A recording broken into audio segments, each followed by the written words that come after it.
அந்த காலத்துல வந்து கேன்சரே கிடையாது, புற்றுநோயே கிடையாது. ஆனா இந்த காலத்துல யார் எல்லாருக்கும் புற்றுநோய் வருது? என்ன காரணம்? என்ன காரணம்? அந்த காலத்துல அம்மியில அரைச்சு வச்சு குழம்பு வச்சு குழம்பு டேஸ்ட் ஆச்சு, உடம்புக்கு கிண்ணு இருந்துச்சு. இந்த காலத்துல கடைக்கு போக வேண்டியது மிளகாப்பொடி, மல்லிப்பொடி, மூக்குப்பொடி முத கொண்டு கவர்ல வாங்கி குழம்பு வச்சில அன்னைக்கு வந்துச்சா புற்றுநோய். அதுதான் முக்கியமான காரணம். நீங்க கேட்டு பாருங்க தெரியும். இந்த காலத்துல நாட்டுக்கு நல்லது மட்டும் சொல்லாத, உன்னை காலி அணிடுவாங்க, அதையும் சொல்லிவிட்டு பரவாயில்ல இருக்கிறத பத்தி அண்ணன் கவலைப்பட மாட்டேன். ஆனா இந்த காலத்துல அதிகமான குழந்தை உயிரை யாரு தெரியுமா காப்பாத்துறது? யாரு காப்பாத்துறா? நாட்டு பசுமாடு தான்டா காப்பாத்துது.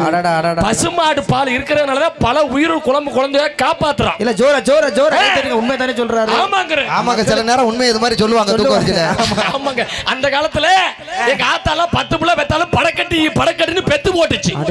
அந்த காலத்துல அப்படி பெக்கவே முடியல. காரணம் ஒண்ணுக்கே தான் முடிஞ்ச.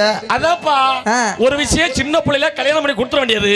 அந்த பிள்ளை கர்ப்பமான உடனே குழந்தைய பெக்க முடியாம ஆஸ்பத்திரி தூக்கி கொண்டு பெட்ல தூக்கி போட்டு டாக்டர் வைத்த தடவி பாத்துருவாரு. தடவி பார்த்து ஐயா நார்மல் டெலிவரி ஆக வழி இல்ல அப்படின்னு டாக்டர் என்ன பண்ணுவாரு? பரட்டுன்னு ஒரு வைத்த ஒரு கிளி அப்படியே படக்கட்டின்னு கையில குழந்தைய தூக்கி கொடுத்துட்டு 1,50,000 அபேஷ். இதுக்குள்ள என்ன காரணம்?